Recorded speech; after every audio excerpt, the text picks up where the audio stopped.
Hi, Ann Cornick from Paint and Porcelain. I'm here to teach beginners how to get into China painting and also to try to encourage experienced painters to paint along with us. Basically, you're going to cut it down. This is the printable. This is what it looks like. I would cut around it to the size of your plate. It's 4 and 8-inch plate. And then you're going to start by taking your plate and putting the transfer paper on it. I use Saral, S-A-R-A-L.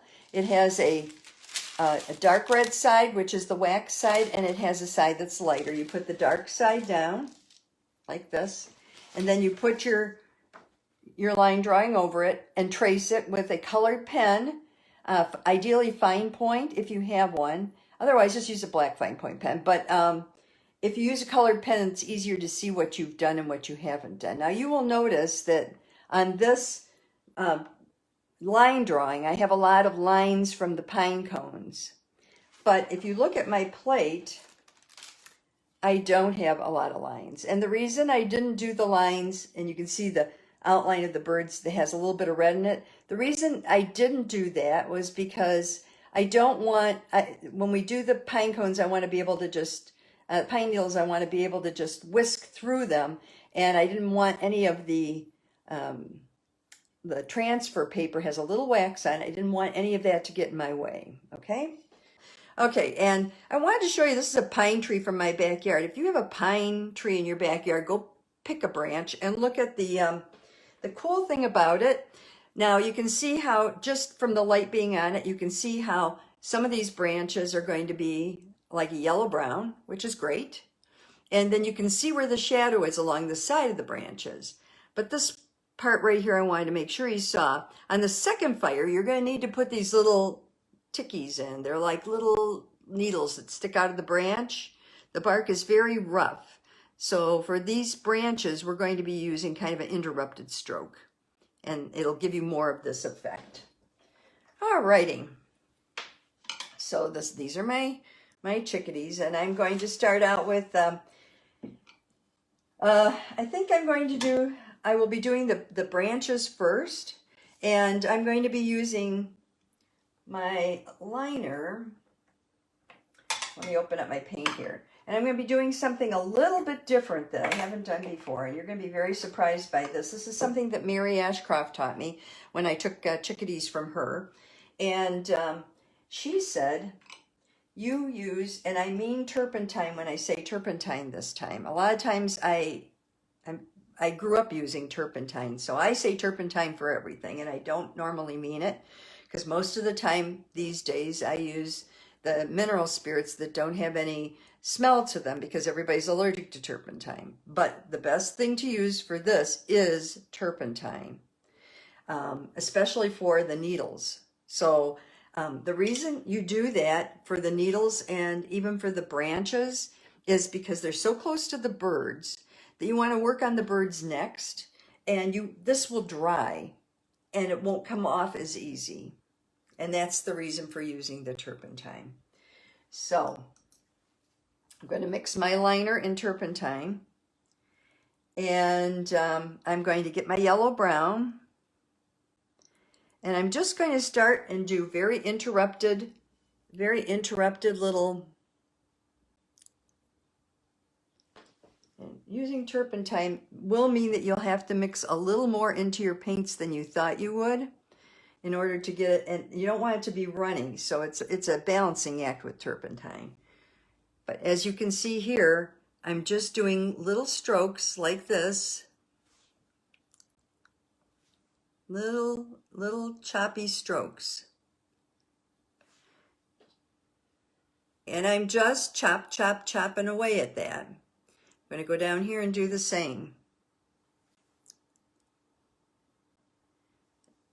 And I'm really just doing interrupted strokes because, as I said, a pine, if you look at the pine branch, it really is kind of a lot of interrupted strokes. And here we go. I'm going to do it here on this part of the branch too.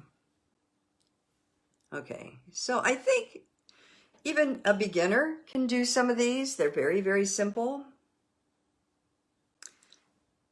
And that's what I have. all these little choppy strokes all the way across. Now I'm going into my rich brown, and I'm going to just do along the bottom. And again, I'm using kind of short, choppy strokes. I'm not really where this little crick is in the branch. I want to make sure I get them. Most of the time you want to turn your plate and work towards yourself. That's the best thing to do. And I'm sort of outlining the branch. Now remember, we saw all those little tickies on that pine branch. So it doesn't matter if you put the brown on both sides, because those little tickies, those little brown specks, little needle things, go all the way around. So I need a little more turp. This will dry and make it almost impossible for you to mess it up if you work on your birds immediately following. And ideally, you should. But we're not going to have time today. If we get through the pine cones and the pine branches and the needles, that'll be plenty. So now I'm just doing the shaded side, kind of wiggling my brush along as I go. And I'm just, yep. Here we go. Just putting you don't have to put all the detail in. This is the first fire. You can worry about the detail in the next fire. And in fact, you'll have to. And let me just turn it towards me. I'm just going to put a little right here. Oh, I need a little more turpentine. And there I go. And put a little right here. Maybe a little up in here. Just so that when I fire it, I know where the branch ended. Because that's part of the problem, is when you fire, as you know, things disappear. So that's what I've done so far. Nothing fancy. So, done with the turpentine there. Now the next thing I'm going to start doing is I'm going to start doing my needles. And I have 1, 2, maybe 3, 4, 5 sets of needles. I'll definitely do this one so you can, well, I'll probably do one of these and one of these just so you can see how it's done for sure. And then if we have time, I will finish them. So I'm going to start the needles. Again, I'm using turpentine. So I'm going to start with the moss green. And again, when you do this, you're going to have to take and put turpentine on your brush and wiggle it around in the paint. Then you're going to start, and you're going to pull towards yourself. So you got to, and you got to make sure that if it's not pulling right, you put more turpentine and paint on there. Okay? Can you see what I'm doing there? I'm pulling out, away from that pine cone, because this is all behind it. And if it starts sticking on you, add more turpentine. Test it on your tile if you're concerned.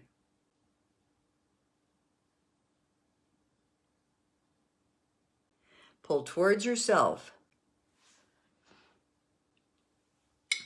Okay, got just a few there. We're going to use several different greens, so you don't want to do a whole lot. Enough is enough. And let me pick one where it's not, doesn't have something in front of it. Let me pick maybe this one here. This one here is coming right off the branch. Need more turpentine. And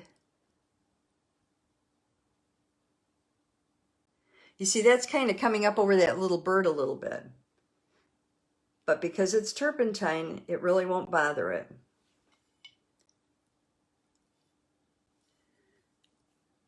Okay, now I'm going to switch to a different color. And I'm going to use an antique green if I have it. I have an old antique. I have an old gold. But I also have an autumn green, which I like. And they're both very similar. The autumn green is more of an olive. The antique green has a little more gold in it, but you'll get the basic idea from this. And I'm going to use that, and I'm going to just, now with this one, I want to add a little bit of depth. So I'm going to go closer to where the shadow would be and just pull out. And you're pulling out individual individual little needles. I know it sounds like it's going to take forever, but it's really not. You should be painting towards yourself.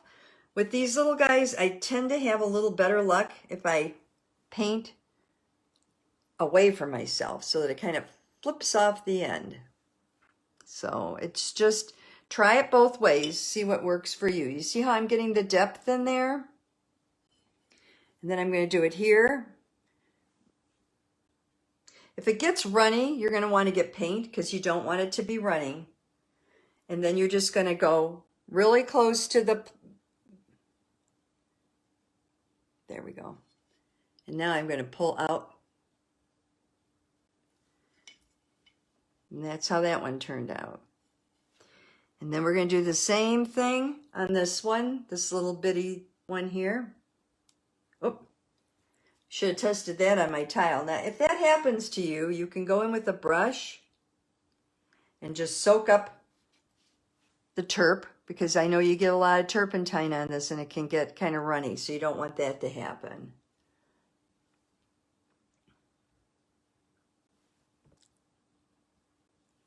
Okay.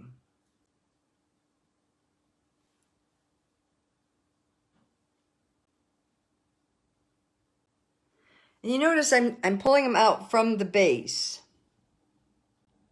to the outside. Now this is only a first fire.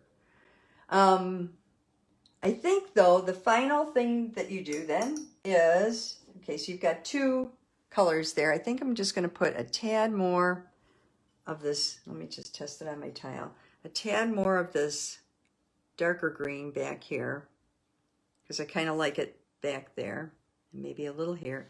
And now I'm going into my black green. That's the third green.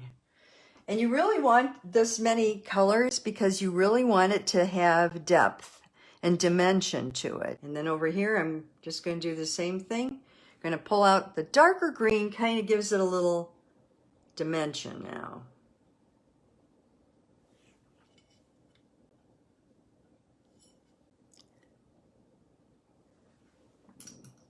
Let me get a little more of that darker green in there. I want it to sort of bend a little more this way.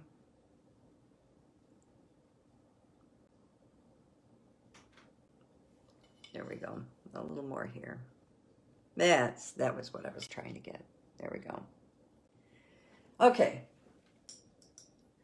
So now we're done with the turpentine for a while. I'm just going to set this down. And I'm going to open up my mineral spirits. I'm going to start going to my oil and my mineral spirits like I normally paint. So I am going to take, I like this number 12 brush. I know it's a big brush, but I really like it. I also have the same brush in a number 6, and that seems to work pretty well too. But I think I'm going to use this, and I'm going to go into my yellow brown. And I'm going to add where there's a light going to be on this pine cone. Here, let me get a little more on there so you can see. The light's coming from kind of this way down.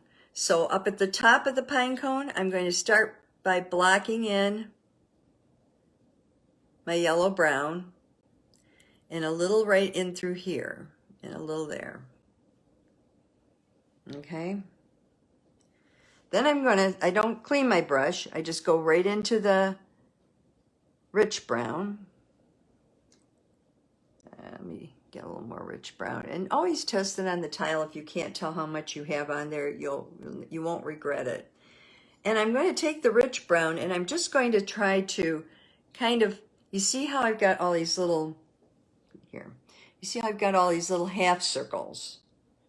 Okay, well, the top of the half circle is going to be light, and the inside is going to be darker. So I'm going to turn it so I can get to the inside of those little circles, and I'm just going to put, oops, if I get a little more color on here, I'll have better luck. I'm just going to put a little color in there.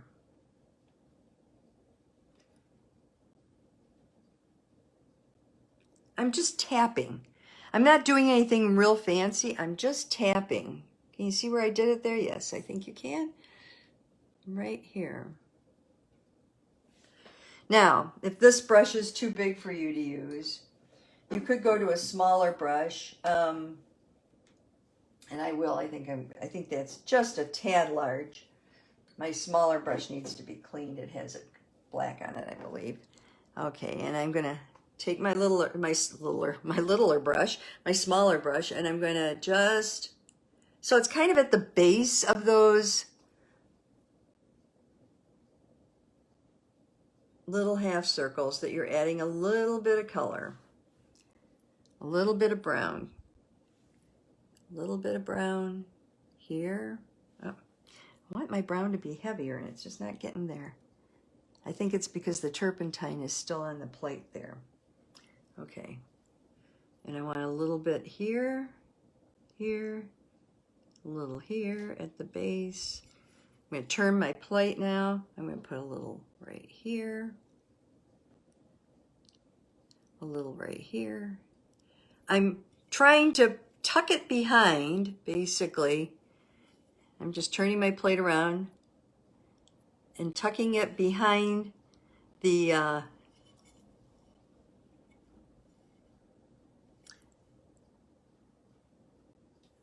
little pebble that's in front. Can you see that now?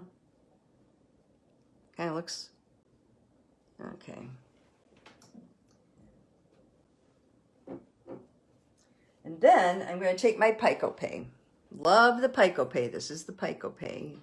Kind of looks like they used to have these on the ends of toothbrushes, and they were Picopay toothbrushes. I think that's how it got its name.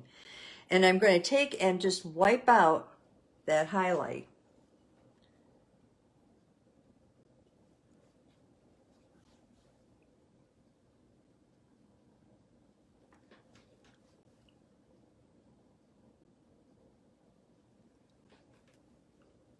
And as I wipe it out, each time I'm wiping off my Picopay on my towel or on my paper towel, because I want to make sure that I'm not going to carry that color over. You see how the highlights are slowly but surely coming out? There's like one here, and there's maybe a little one here,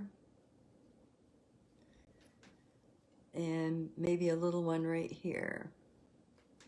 And you just have to play with it. Turn it a little bit. See if you like it. Actually, upside down's a little easier because you can make it kind of a half round. And that's my little pine cone. Can you see my little pine cone there? He's really tiny. And then if you find that he might be a little bit, might have some lines, or he might have a lot of places where you just like to smooth it, get a real fine brush. This is my rounded number 4. I got this from Birgit Porter. And you can go in and just tap some of that color so that it's not quite so dark.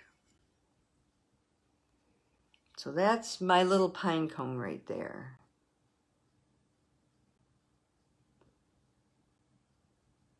And when you fire him, I think he'll come out really well. So now I have here, here, and here to do my needles. And I have another pine cone down here. So I'm going to start on my needles. Back into the turpentine. I'm going to start with the moss green again. I don't think there's much you can do wrong with the little needles. You're just gonna, you've got to pretend that there's a branch that comes through the middle here, and you're just gonna kind of bring them off of it. Now, you've got to come different directions, even straight forward. That's the best way to get some needles done here. Oh, am I down too low? Let me.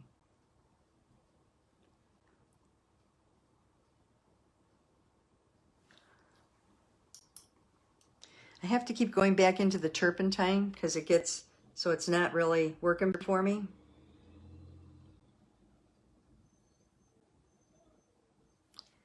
And then I'm going to go into the autumn and do the same thing.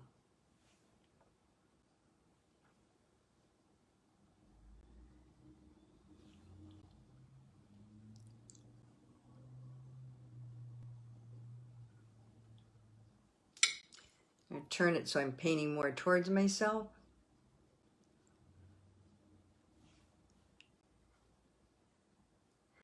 And now see, this is my pine branch. We're getting there. The only thing is this particular pine that I'm painting here, I think has longer, slightly longer branches, slightly longer needles rather. Okay, let me move I'm gonna move my turpentine closer. I think it'll just be easier. And then I'm just gonna keep doing this. And if you wonder how dry this is, now obviously the pine cone isn't dry, but the other, I'm going to take a brush, a dry brush. This is a relatively dry brush, and you can see I'm not moving that stuff at all. So that's why we're using this. And then we're going to go into the black, green, and now you really start adding the depth. You want it at the base, really at the base. Now a little more. I have to rub it a little on my towel, otherwise it's too much.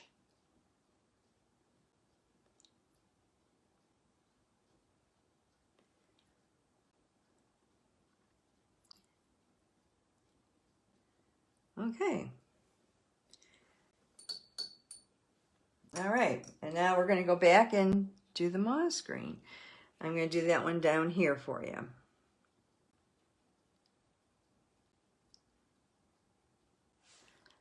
Okay, so we're going to do the pine cone one last time for you. This particular pine cone, again, because the light's coming this way, this side is going to be lighter. So I'm going to take my, oops, got too big a brush here, man. I don't know where that one came from. Here we go. I'm going to take my brush and put it in my yellow brown, and I'm just going to put the yellow brown on. They're little pine cones, so they are harder to see, so I'm trying to keep them up close here so you can see them. And then we're going to have a lot of the depth will be on this side because it's really close. Really, really close to that branch. So I'm going to start by, let me just get I'm side loading only with the rich brown, and I'm just going to try to put the color in, kind of blocking it in over there. You see how I did that? And then I'm going to start, and in this case, because this pine cone goes down like this more, all the little, here, let me show you.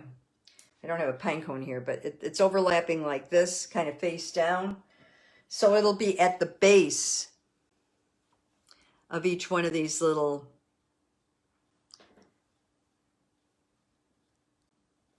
at the very base of each one of these little segments that you actually see the dark coming through. So now I'm going to take my Pico-Pay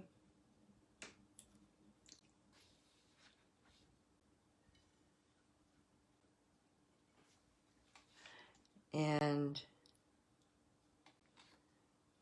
I think that'll make a big difference.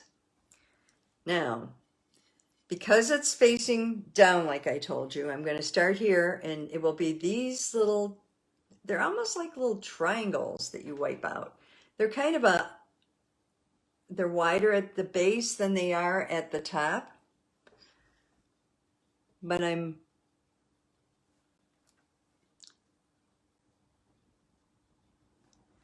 these aren't quite the half moons that we have up at the top.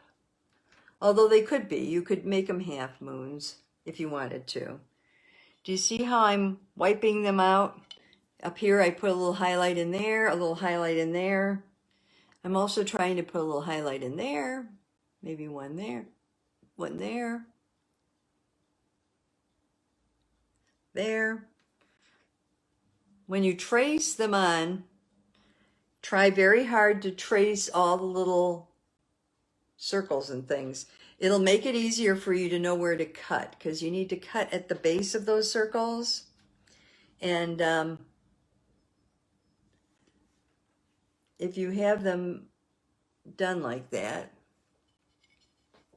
and then I'm going to take my very fine, my number 4, my skinny number 4, rounded edge one, and I'm just going to go, and which direction? This way. So I've wiped everything out now. Now I'm getting ready to go in and just sort of smooth things a little bit.